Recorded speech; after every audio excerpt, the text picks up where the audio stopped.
The Public Protector of South Africa, Busisiwe Mkhwebane, is investigating President Cyril Ramaphosa for alleged money laundering in donations of more than 400 million rand to his RNC presidential campaign. This is after she scrutinized 3 bank accounts linked to Ramaphosa as part of her investigation. The investigation follows a complaint by DA leader Busisiwe Mkhwebane after Parliament heard that Busisiwe, a company that had dodgy contracts with government departments, had given 500,000 rand to Ramaphosa's campaign for the party presidency. If Mkhwebane finds against Ramaphosa, it could provide evidence for impeachment. Mkhwebane asked Mkhwebane to investigate whether Ramaphosa misled Parliament when he was first asked about a Busisiwe donation to his campaign. Ramaphosa at first denied the donation, then admitted it. Mkhwebane's preliminary report, leaked to the media 2 weeks ago, suggested she intended making a finding of money laundering against Ramaphosa. According to the Sunday Independent, Mkhwebane intends finding Ramaphosa guilty of inadvertently misleading Parliament and failing to declare the donation from Gavin Watson, CEO of Busisiwe. Mkhwebane had given Ramaphosa until Friday the 28th of June 2019 to respond to the report. The Sunday Times understands that the reason Ramaphosa's office asked for an extension is because Mkhwebane appeared to have extended the scope beyond the original complaint. This week, Ramaphosa's supporters began a fight back. Senior RNC leaders discussed approaching the DA to withdraw its complaint and allowing the RNC to institute a probe into Mkhwebane's fitness for office. The Sunday Times can reveal that the money laundering finding not only relates to the 500,000 rand, but to other transactions in 3 bank accounts linked to the president. Mkhwebane subpoenaed 3 bank accounts linked to Ramaphosa's campaign after some members of his team declined to give details of the donors. She approached various banks, among them Standard Bank and Absa, for statements of the accounts. These accounts belong to the Cyril Ramaphosa Foundation, a company linked to Ramaphosa and the presidential campaign, CR17. The last account, which was used for the Busisiwe donation, belongs to a trust administered by lawyers Adelstein Faber Grobler Incorporated. Mkhwebane's investigators analyzed the inter-account transfers between January 2017 and February this year. The analysis led her to suspect that the president had used the accounts to launder money. She wants him to respond to her suspicions.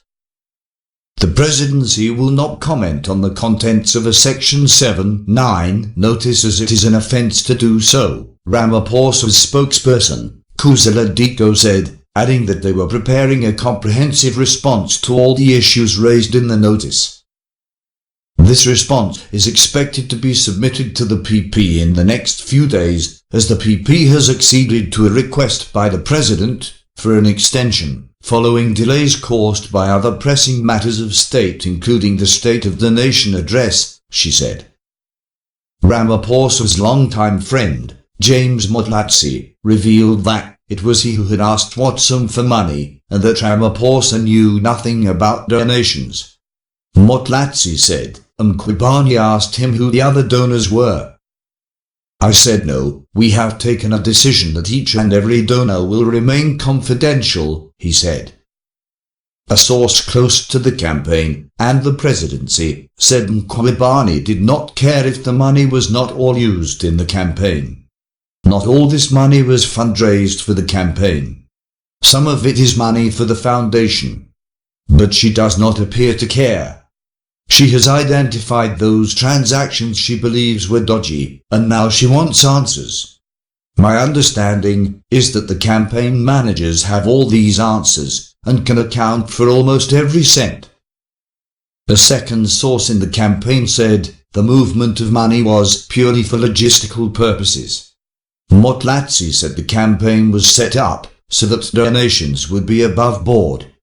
The president didn't know and we took a decision that he must not know, he said. Motlatsi's affidavit to Mkhwebane detailed how he raised the Busisiwe donation. I met with Watson and told him I am one of Cyril's campaigners. I said I want you to put money. He said, sure. I said to him I don't want money from your company. He said I am going to donate not less than 500,000 rand, Motlatsi said. Motlatsi said Ramaphosa made a mistake in his answer to Parliament. Mkhwebane used a 2011 High Court judgment allowing the public protector to extend an investigation if new facts emerged to justify her further investigation of Ramaphosa.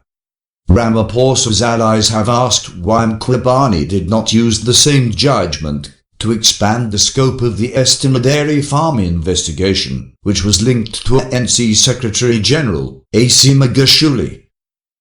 This was not about investigating whether Ramaphosa lied to Parliament or not. This is not even about the 500,000 rand. This is about throwing mud at the president, the second source said. Mkhwebane's spokesperson, Busisiwe, declined to comment on the preliminary findings. He also denied that Mkhwebane had extended the scope of her investigation. Mr. Mkhwebane's complaint was three-pronged. Alleged misleading of Parliament, alleged conflict between the President's official duties and private interests, and alleged money laundering, said Sigli. The President was advised to postpone a special ANC National Executive meeting last week because attacks against him would have overshadowed the State of the Nation address in Parliament. The Sunday Times has learned that senior ANC leaders met on Friday the 21st of June 2019 to discuss the party's approach to an inquiry into Mkhwebane's fitness to hold office. There are worries, however, that the issue could split the ANC caucus and that Magashule would oppose any action against Mkhwebane. National Assembly Speaker Thandi Modise referred the DA's request to institute removal proceedings against Mkhwebane to the Justice and Correctional Services Portfolio Committee. It is expected to be at the top of the committee's agenda. Several ANC leaders said there had been consultations about the party writing to the Speaker with its own request to investigate Mkhwebane. They are also seeking legal opinions. The only way a motion for her removal can pass with a 2/3 majority is for the ANC to lead the process. There is already division on the matter, and if you ask ANC MPs to vote on the DA's motion, it will cause further problems. We know that there will be some ANC MPs from the AC faction who will vote against the motion, even if it comes from us, said a senior party leader. A pending Constitutional Court judgment on Mkhwebane's application against a ruling requiring her to personally pay part of the Reserve Bank's legal costs in the Bangkok matter is expected to leave Parliament with no option but to investigate her competence if the court finds against her. The Sunday Times understands that there is disagreement among the judges on aspects of the judgment, and this has held up its delivery. The application was heard in November 2018 and is expected to be part of a series of damaging findings against Mkhwebane. Please check in the description box below for the links to the sources of this report. Thanks for watching. Please comment, like, share and subscribe.